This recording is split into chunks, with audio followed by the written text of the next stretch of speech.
for Halloween. Okay, so let's do this. Let's put away our gadgets. I'm going to turn mine off. I have a clock there. And I'm going to walk us into coming into the breath, okay? So just first assume, a positive, upright, comfortable, confident posture. Allowing your spine to be as straight as possible. Your eyes, the gaze kind of downward a little bit, or your eyes closed. The knees.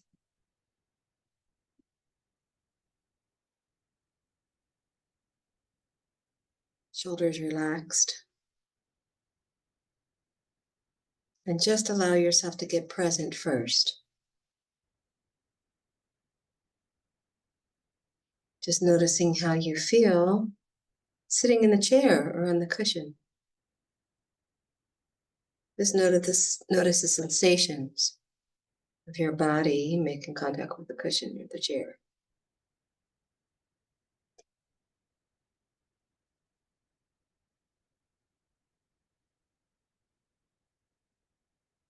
And then let's take one slow, nice, deep cleansing breath in your nostrils. Just breathe in into the bottom of your belly, filling up your mid part of your chest, the top of your chest, and then slowly breathe it out.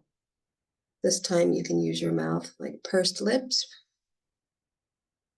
like a balloon releasing the air. All the stale air in your body, the worries of the day, any tensions.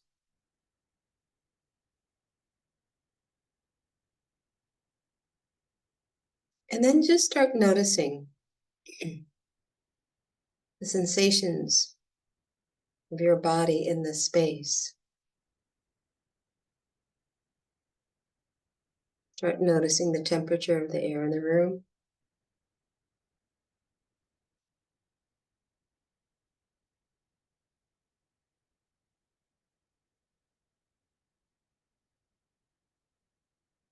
And then maybe any of the passing sensations in your body, or tingling in your hands, or tightness in your neck or shoulders that needs to just release. Start going inward a little bit. Again, releasing any of the stress or tension of the day, just put it aside in a box. You can come back to it later. And then softly land your attention under the coming and the going of your breath.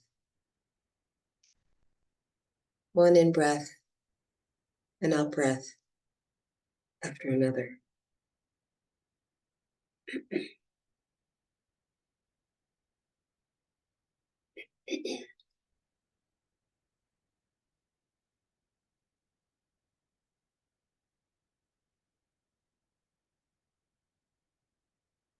Absorb your attention into the sensations of the breath. Whether it's cool or warm, how it feels as it enters your nostrils. That's how we focus our attention on the breath. It's on the sensations of it.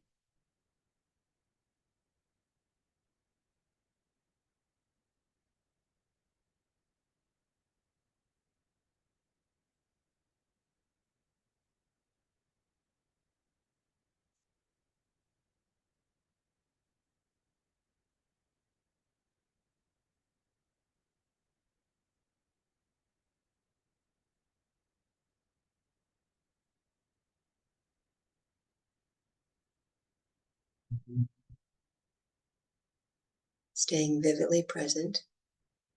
If your mind distracts, just bring it kindly back onto the breath, gently.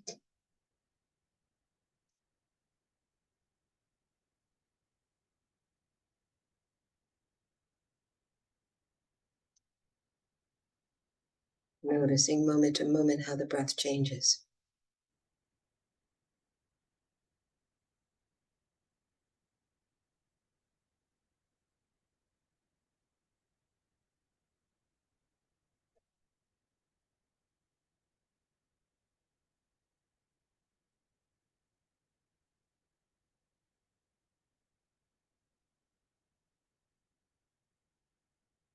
Okay, and then we can just set our intention. Then we're going to focus our minds on kindness tonight. Kindness toward ourselves, and kindness toward others.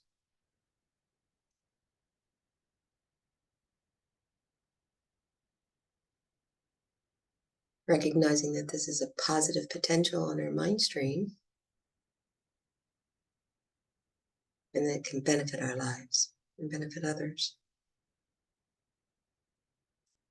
And then with that in mind, just when you're ready, come back to the center of the room.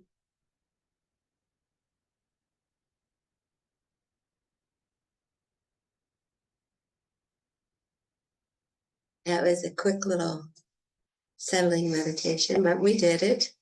We're here on Halloween. Spooky. Okay, kindness. What a nice topic, huh? Yeah. Do you mind sitting a little bit over here? Then I need to ask you that. Then we're all kind of more. There you go. Thanks so much.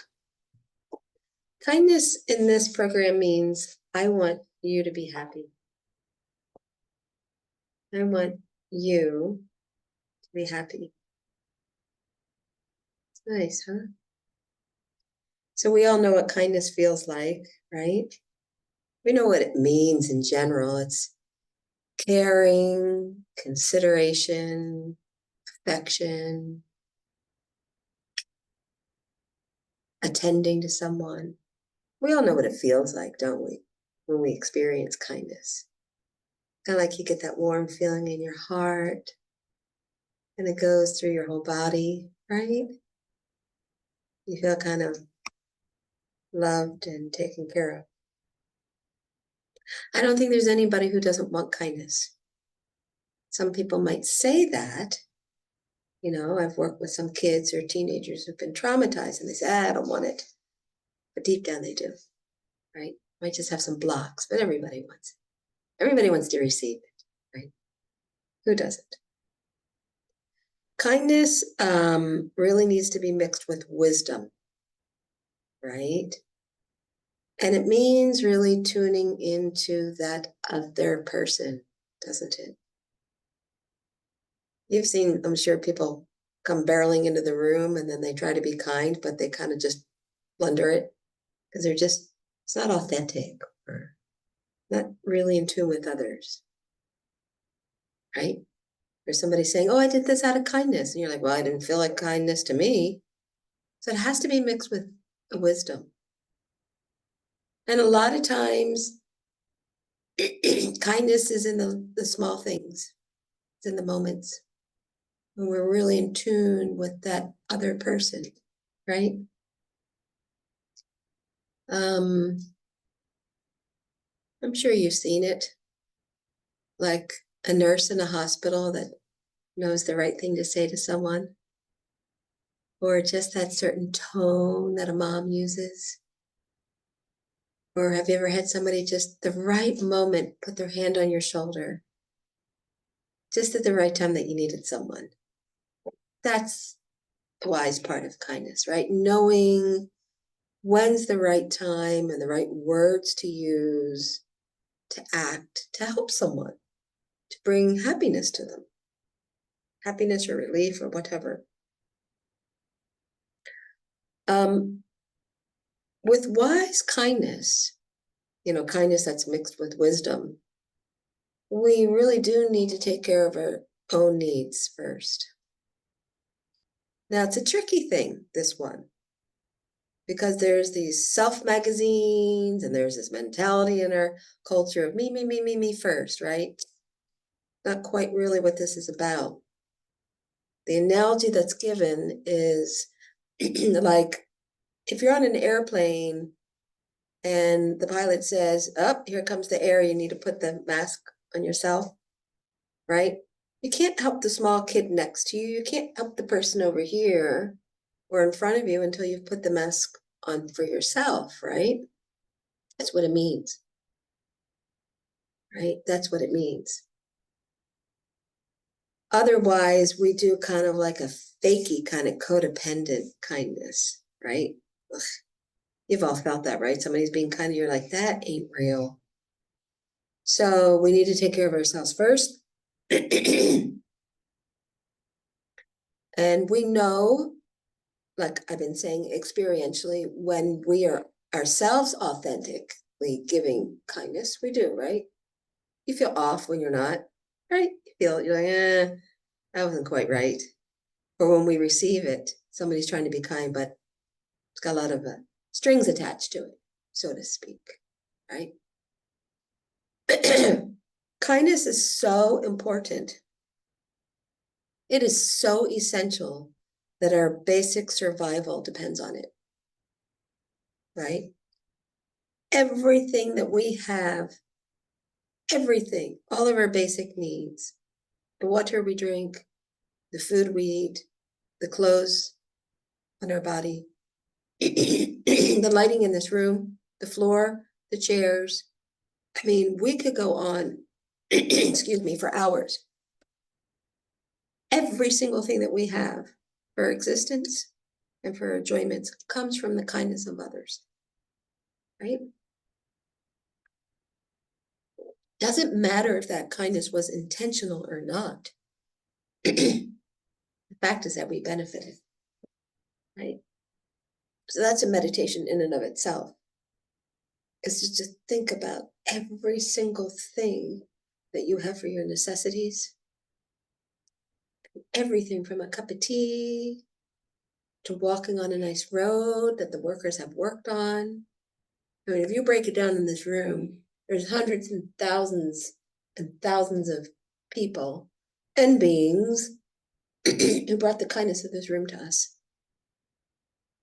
Pretty remarkable, isn't it? That's how important kindness is, our basic survival. So kindness is a skill, and it really takes us to learn to understand what other people need in an authentic way, not our own projections. We all have the potential to be kind. And it simply depends on our choices, doesn't it? Right? We have a choice to be kind or not, don't we? We have a choice to walk away. We have a choice to reach out to someone and help someone. We have hundreds, if not thousands of choices during the day around kindness. So I want you to talk for a few minutes amongst yourselves about this idea of the airplane. And let me just see, I want you to think about this. If you're on the airplane and you don't put the mask on to take care of yourself, how much can you take care of others? That's one question. And then I guess if you suck up all the oxygen and you don't need enough for anybody else, is that correct too? Or is that kindness too? There's that middle way, right? So do you believe that you need to be kind to yourselves in order to be genuinely kind to others? And what about these nuances of bringing wisdom in for kindness? So I'll let you go. We'll have a conversation here. And oh, there's more folks who've joined on the internet. Hello. Nice to see you. Wonderful. I hope you heard everything I said. So I guess Isabel will put you into a breakout group or one group. Did you want to do it together? Combine, yeah, in person and Zoom, maybe? Do you want to? We could do that. Let's combine Zoom and in person. The volume's up for them to hear, listen. So again, this concept of taking care of yourself first, putting your own mask on of oxygen, and the nuances of bringing wisdom in. What are your thoughts? Anybody can start. And you can think about it for a minute if you'd like. Got 10 minutes for that.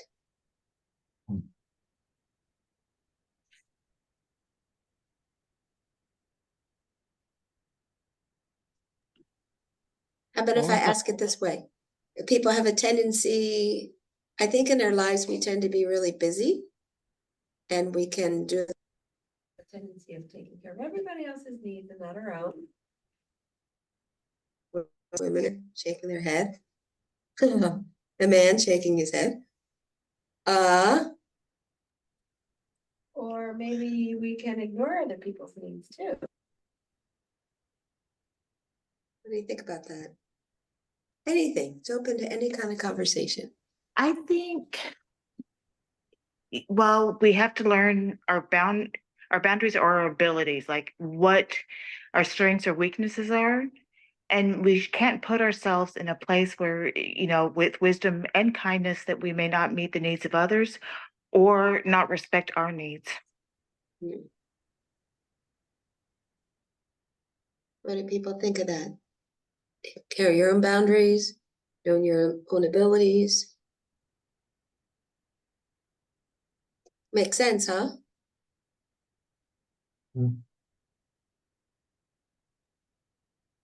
There's a phrase that I frequently use. I talk about filling my own cup before I can fill the cups of others. And when I'm saying that, what I mean is if I'm not taking care of myself physically, mentally, emotionally, spiritually, if I'm not in my practice, then I don't have anything to give for the kindness of others. Really? I can offer compassion, and sit in a place of compassion, but that's about it. That's a very good point. Thank you so much. I'll share. It reminds me of a conversation that I had with a traditional Chinese medicine doctor that comes to the land every once in a while. And he said, whatever you do, do it from a place of empowerment, that it's your choice. So if you're giving to another, make sure that that's coming from a place where it's your choice, it's your desire, and that there's an empowerment within that action, rather than feeling like you're obligated or that you need to choose to give or to choose to be kind in this situation, and how that's not only empowering for yourself but also for the other.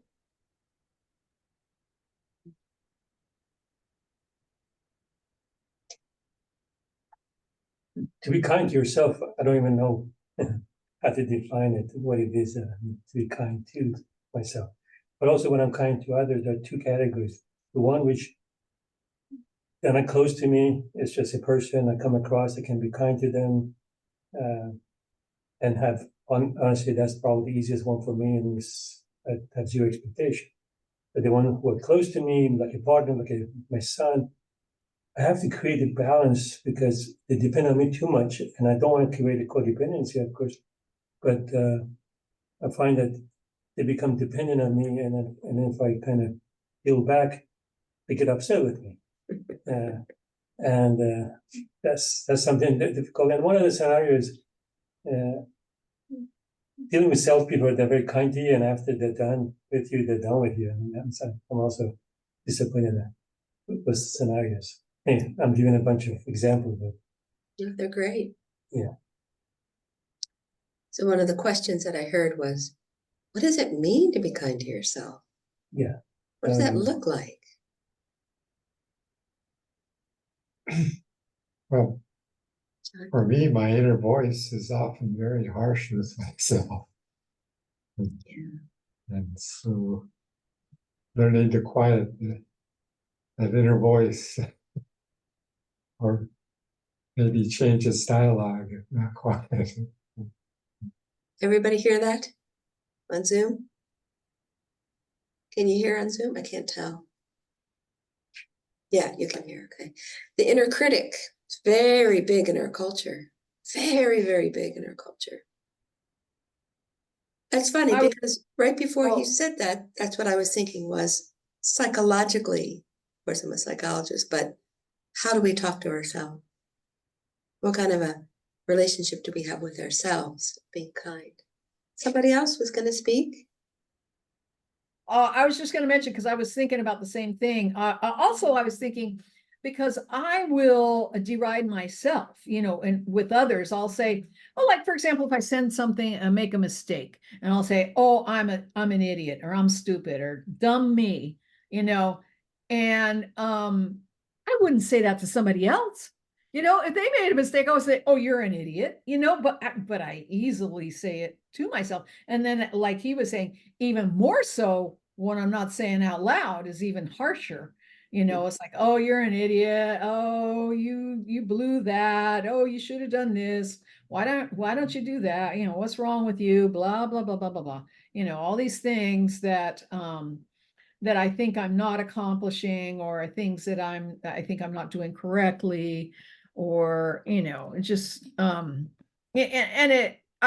hard on myself about that. I don't say, you're doing the best I don't think, oh, you're doing well, like I would say to a friend, oh, you're doing the best that you can, or you're working on it, or the first step is acknowledging it. But yeah, that inner lady is sometimes very mean. I really appreciate the honesty here, folks. It's something that's palpable and we can work with it. And it leads right into the meditation, because it's part of the meditation tonight, being kind to ourselves. How can we be kind to other people if we're not kind to ourselves? Can we? Do you think we can? I'm not saying we can or can't, but what do you all think? I know that, now with speaking out about gun violence, and when I was practicing as a nurse, I always had to make sure that I had my well of compassion full enough to give out, because you can give out and end up dry, and then you end up in a place where you're not in a healthy place. That's right. All the programs on compassion, learning the skill of compassion, start with compassion for ourselves. I mean, it's just biologically and neurologically and developmentally and evolutionarily, all these different types of foundational ways of looking at our development say that you need to learn it for yourself. It's what a child learns when they're very young with their parent, and no parent's perfect. So people need to often learn how to be kind to themselves. But the good news is that it's a skill that we can learn. And it's never like hopeless, right? How do we learn it? Sorry? How do we learn the skill? Oh, we're going to do it tonight. Oh, tonight. Okay. All right. Oh, somebody else is trying to talk. I think you're muted. Oh, she's muted. Sorry. It's okay. I was saying, glad you asked. But I was gonna just add one more thing. What was I just gonna say? Oh, because Kate was talking about being a nurse, and that is prevalent of people in helping professions. Giving teachers. I'm a teacher, a retired teacher. The giving professions where we just give, and sometimes don't have anything left for ourselves. Yeah. Essential to refill the cup. Who said that tonight? Kate, was that you? Yeah. Yeah, refill your cup. That's right. Christine Neff is a psychologist who does a lot of work, a lot of research, and a lot of work on self-compassion. Christine Neff, I believe is the way you spell her last name. Highly recommend her work. She brings it into meditation too. Okay, let's do a meditation. All right, let's assume that posture again when people are ready to get settled.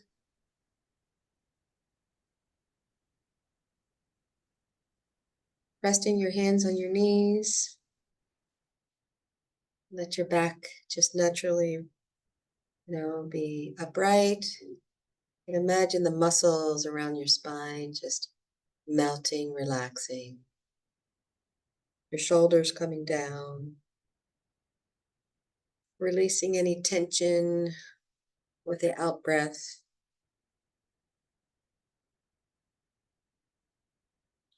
And again, just put your attention onto the rising and the falling of your breath for a minute.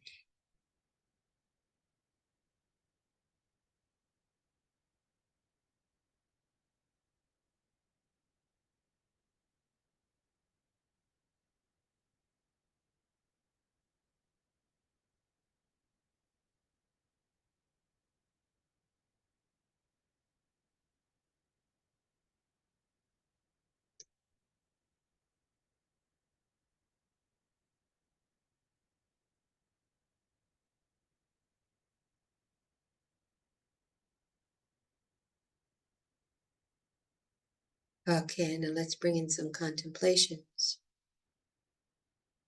Whatever I suggest that we bring to mind, just allow your mind to think about it, contemplate it.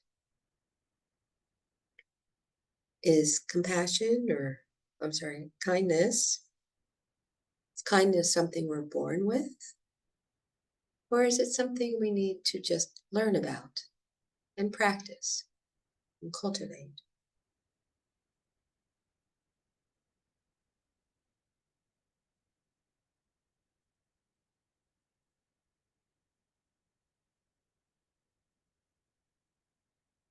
What about showing kindness to ourselves? How much more relaxed would we be in the world if we could say kind words to ourselves when we make mistakes, or go through a hard time, when we have vulnerabilities?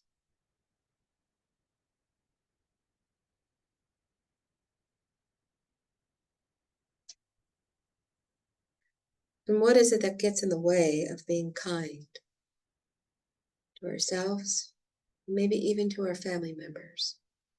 What makes it difficult? Just think about that for a minute.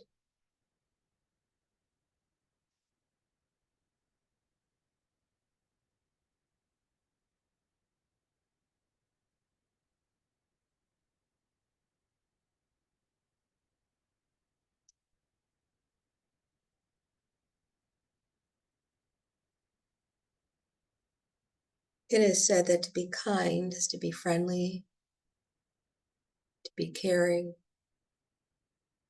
considerate. It's the acts that build up our friendships and our communities. It's also been the key to our survival ever since we were tiny babies, dependent on the kindness of others.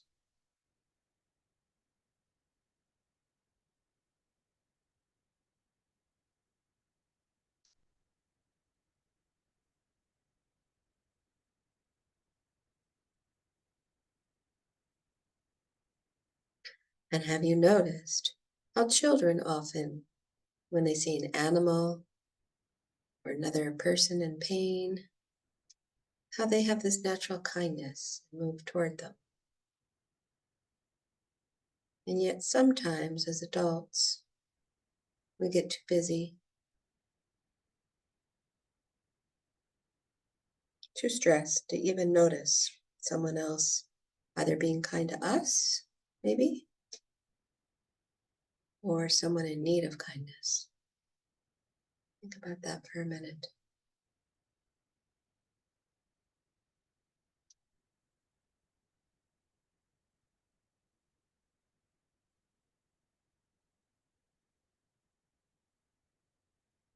And what does kindness mean to you?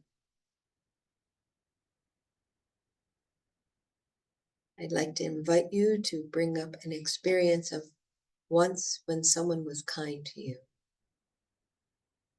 It could be as easy and simple as somebody opening up the door for you,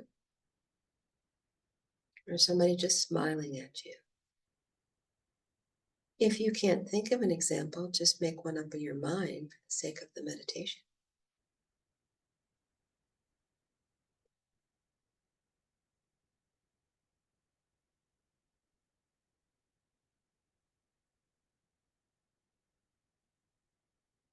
See if you can recall it. Again, even if you're just fabricating it. But if you can remember or bring it to mind, where were you? What were the details? How did it make you feel?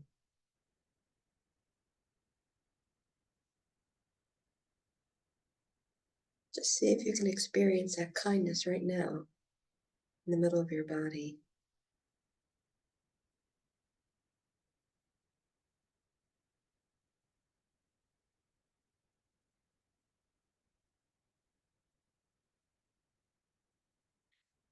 Let's contemplate being kind to ourselves, what that entails. Sometimes it can be easy. It can be easy in different situations, and it can be easier for some people than others. There's no right or wrong. Sometimes when someone is kind to us, sometimes we might have our own mixed feelings, don't we? Like a feeling that we're undeserving, we're feeling not trusting of it, we're simply uncomfortable. One reason for this is suggested that maybe we have neglected how to nurture ourselves, to be kind to ourselves. As was said earlier, maybe sometimes from being so busy taking care of others, or maybe just never learning it.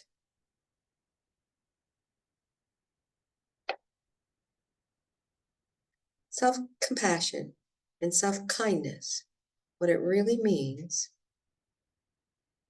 is just to be kind to ourselves exactly the way that we would ourselves to a small child or a friend. So think about that and consider if you can give yourself permission to be kind to yourself.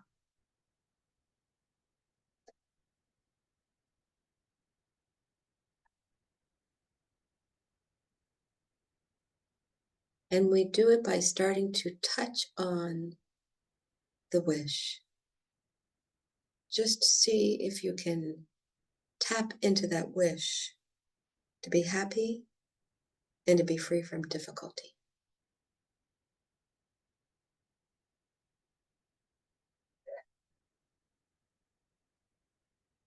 So take a breath and consider some of your small difficulties.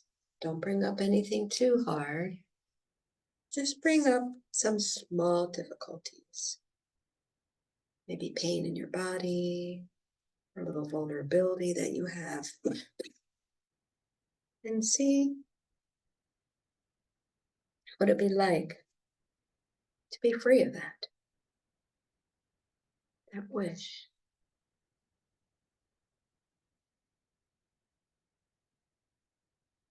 You might even think of a small, painful emotion of an embarrassment, sadness.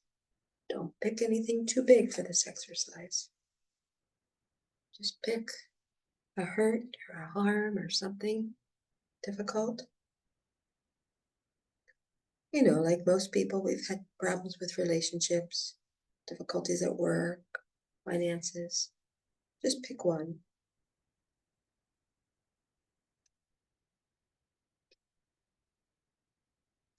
And then gently connect with your wish to be free from these problems. Allow yourself to wish this for yourself.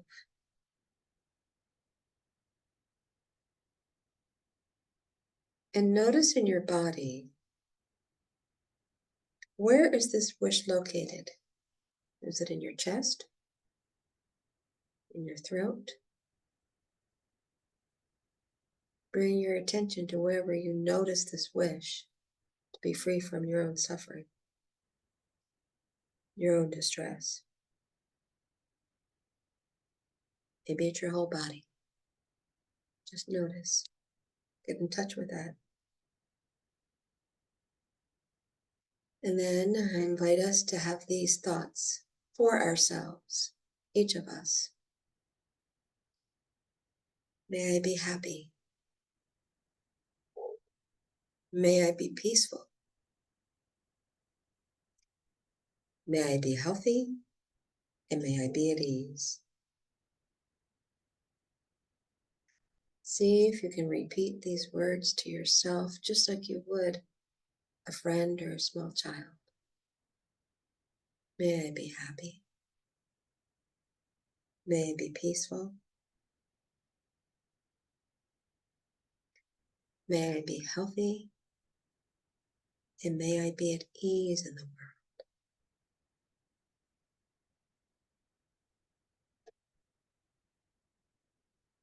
And just notice how your body feels when you say that.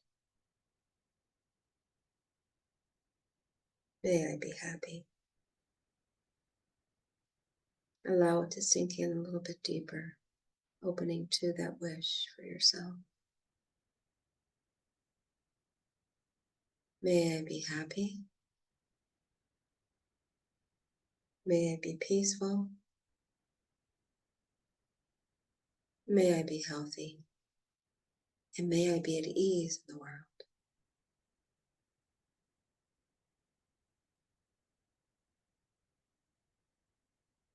Notice how your body feels. If you feel nurtured or a kindness from thinking this way, let it expand in your body.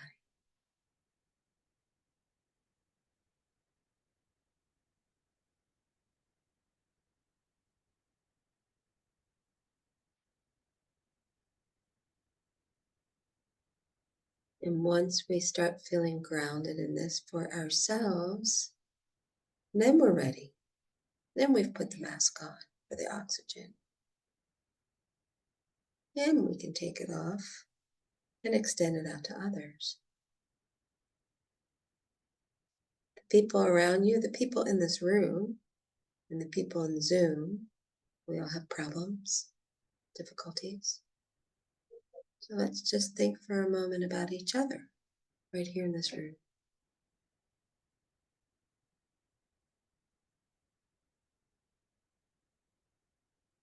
And then bring to mind someone you know or know of who's experiencing a particular difficulty. Maybe a child, family member, friend. And it could be a pet even. You pick. Visualize that person or animal in front of you and reflect on their physical or mental pain, but don't get hooked by it. Just reflect on it. Don't pick something that's too difficult. Pick something smaller and manageable. The goal here is to deepen your ability to show kindness without becoming overwhelmed. So pick something smaller. And then we reflect. This person is just like me. Or this being. They want to be happy. They want to be free from their problems. Fill your mind with a wish for them to be free from those problems. And then quietly repeating the same 4 phrases with them in your mind. May you, my dear friend, family member, may you be happy. May you be peaceful. May you be healthy. And may you be at ease in the world. You can visualize that this person or animal is becoming free of all their problems, and they're experiencing limitless peace, good health, and happiness. That's the wish. Imagine your wish is a beautiful white light around them. May you be happy. May you be peaceful. May you be healthy. And may you be at ease. Not getting caught up in their distress. Not getting overwhelmed by it. But sending them loving kindness. Each time you repeat it, notice how we deepen our capacity to experience and to show kindness to ourselves and to others.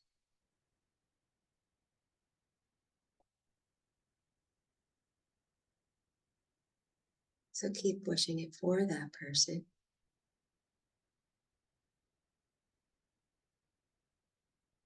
May you be happy. May you be peaceful. May you be healthy and at ease in the world. Imagining that they will develop the strength to deal with whatever they need to deal with.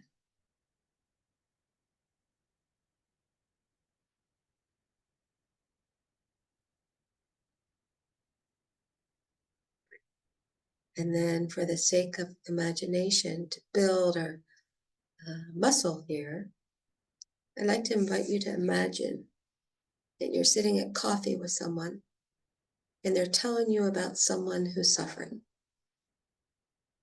And rather than avoiding it or getting overwhelmed by it, you pull out this skill and you just wish for that person to be happy, peaceful, healthy, and at ease. And notice how you can connect with others without getting overwhelmed and without running from the suffering of the world.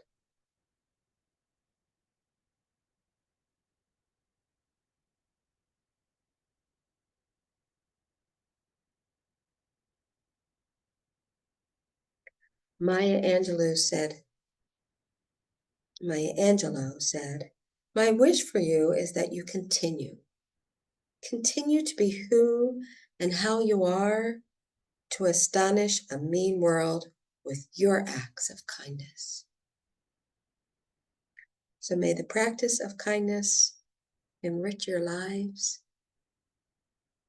and all the beings with whom you come in contact with during the day.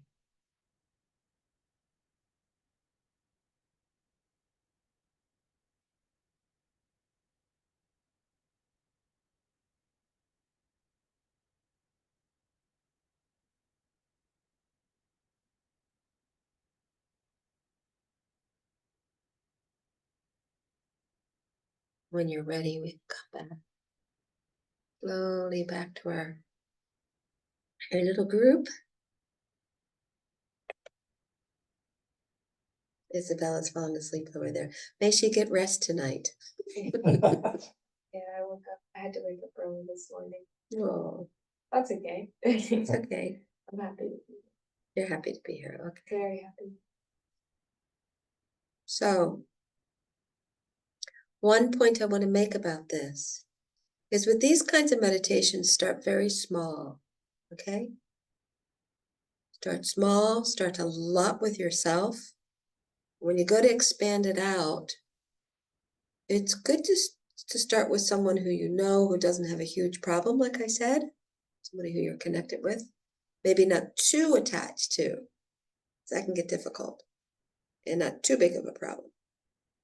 And then we like to try to add things such as you build the muscle, right? We build the muscle of expanding out.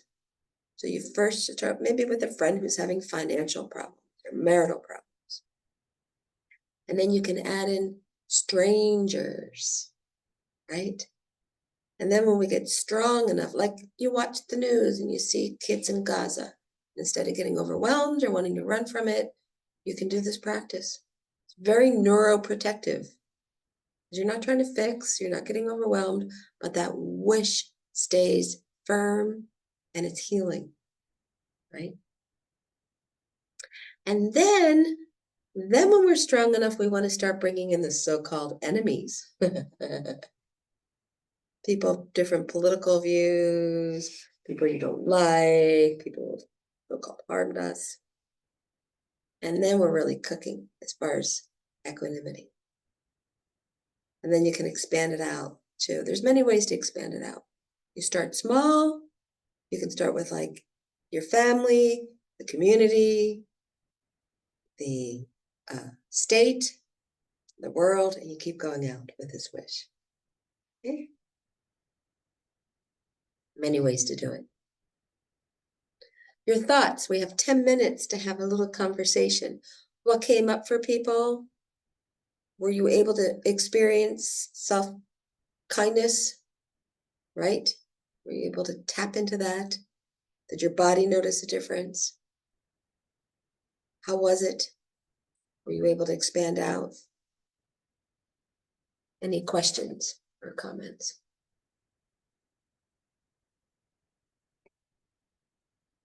Well, you said to pick one thing, and I have more than one thing. So I was cycling through For yourself, for your for own suffering. myself. So, I could have said, you can pick one or you can put them all there. One reason why I said pick one is because I don't want you to be overwhelmed. The most important thing with this meditation, or any meditation, is don't overwhelm yourself.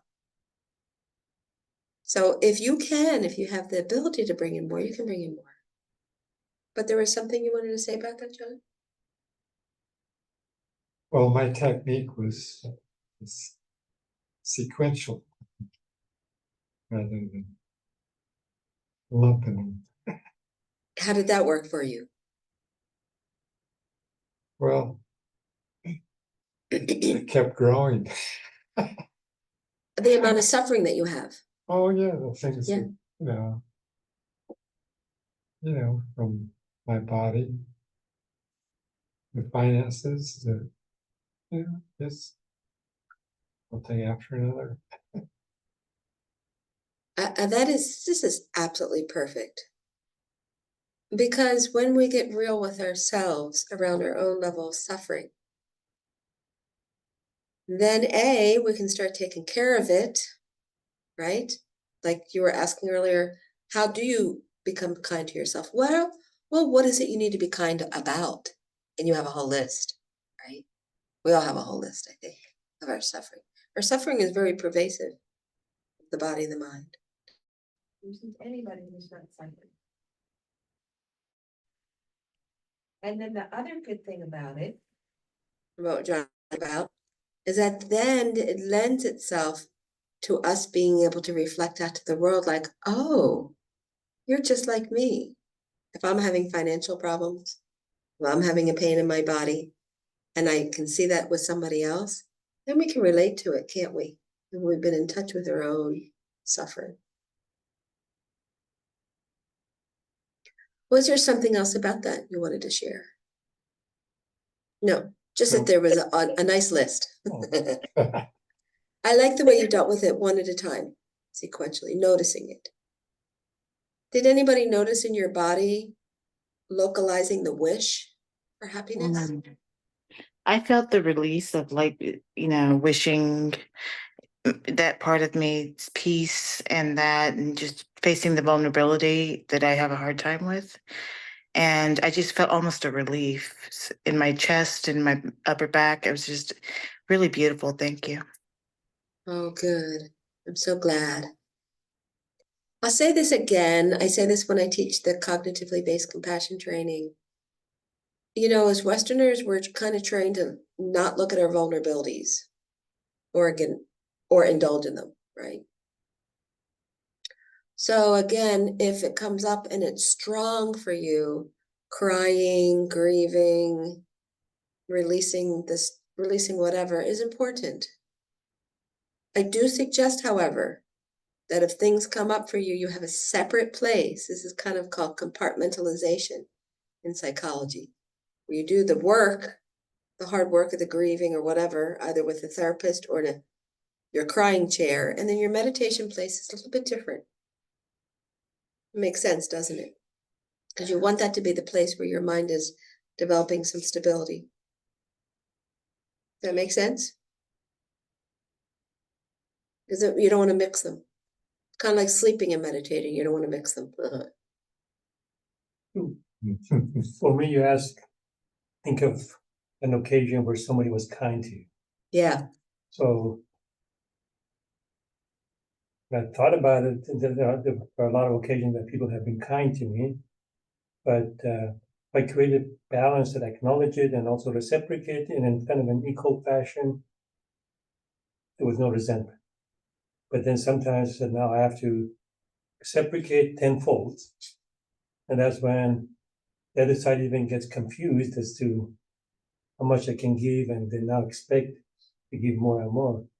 But it felt good to recognize that people have been kind to me, and I've been able to acknowledge it and reciprocate this in an equal fashion and not going overboard.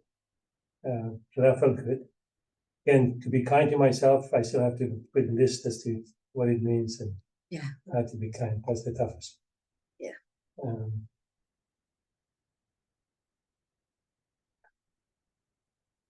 So two things. One is I hear you need to learn to get the list, like John's talking about. The Yeah. list. When you meditate, it tends to come. Just doing that kind of meditation, just sitting, getting in touch with the wish, noticing it in your body, and then asking yourself, where do I suffer? Physically and mentally, where do I suffer? And it'll come up. And then the second thing is the wise kindness is to give when it makes sense, to give, right? Or to be kind with a wisdom to it, right? If we overgive, what's going on underneath that, right? When people are at high levels of some of these lamas, when your mind is a certain place, you can give without feeling depleted or exhausted, but not the level we're at. We need to be, like was said earlier, we need to really take care of ourselves, or else we get burnt out, or the resentment comes, right? Or they're like, they feel obligated to give back so much. It's not balanced, right? Isabel, did you have something to share? I guess, Can everybody hear Isabella on Zoom? and I think can you They hear can. me, guys? Everyone has their cameras off. I'm assuming they can, Okay, because they can hear you guys. okay. Yeah, so my mind went to a few different places. One was like cultural kindness and how certain cultures can be extremely hospitable. Like their hospitality is immense. Like in Morocco, for example, you walk down the street and people are like, come in, have some food and some tea and stay for 3 days. And, they're just so willing to take you in and keep you under their wing and, call you like their daughter for a few days and then, send you on your way. But yeah, I don't know, that just came to mind where it's cultural too that has a big influence. And so yeah, I don't know, that just came up like an isolated reflection. And then also same with Kate, I felt a nice shift and alleviation in my heart doing the practice, wishing peace, and I forget the 4 quotes, but that that thing, it was nice. It was healing. There was a little bit of anger that came up, like that I don't deserve that. Mm. Okay, so let me just really quickly mention this because we have to end in a minute. So what happens is the safety system of, this is on neuroscience, the safety and the protection system in our minds, they're kind of close to each other. aren't they? So you feel safe, you feel safe, you feel safe, and something goes, wait a minute, not safe to feel safe, right? And the anger comes up, the mistrust comes up, the resentments come up, all these things come up. They're to be worked through, separate from the meditation. Okay, not in the meditation, because you don't want to start mixing it with, well, may you, because the resentment will be mixed with the wish. Does that make sense? So again, I always suggest people to take it. It's our psyche talking to us and saying, pay attention to me. I have this anger, I have this mistrust, I have this block of receiving love or giving love, and you work with that separate, and then you come back to the meditation, and you sometimes you might just burst into tears in meditation. That happens when our heart's open. But I do you know what I'm saying? To do the compartmentalization, because then it makes it clear cut in your mind, right? If a lot comes up for people, sometimes then they go see a therapist or a friend, or they go to somebody in Morocco.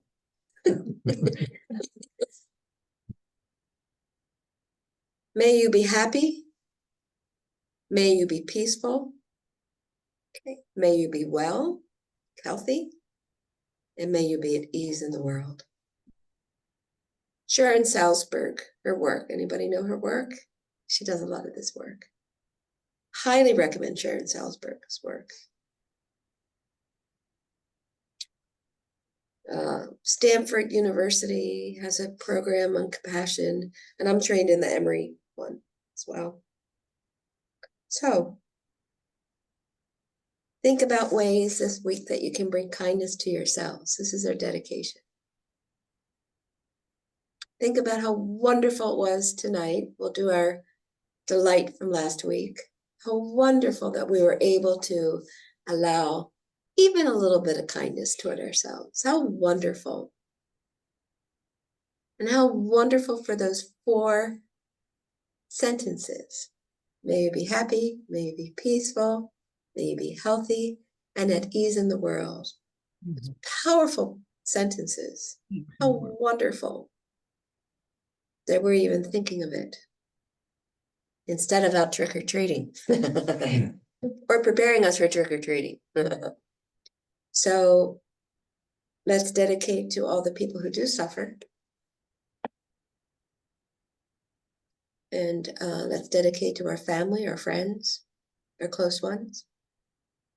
Dedicate to millions, and there's billions in this world of so-called strangers, that all of them have enough food, clothing, housing, are loved, taken care of. And we dedicate especially for those so-called enemies, the ones that teach us patience, teach us forgiveness. Let's dedicate. Go against the ego. Dedicate for them. May they be happy. May they be peaceful and have no problems. That's what the real inner warrior or inner practitioner does, is go up against that ego and dedicate even for those who've harmed us or so-called harmed us. Okay, next week, what are we doing next week? I don't even remember.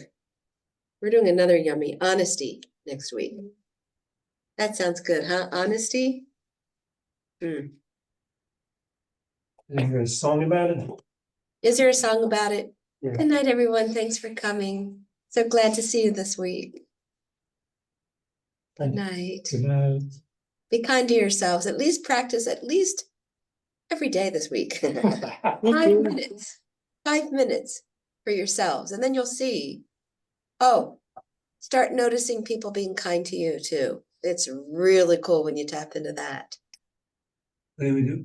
Start noticing people being kind to you. Oh, yeah. Somebody opening up a door for you. Somebody smiling at you. Somebody calling you. Just tune into it. In all the ways of everything that we have that's brought to us by the kindness of others. Pretty cool. Okay. Buena noche. Buenas noches. Thank you.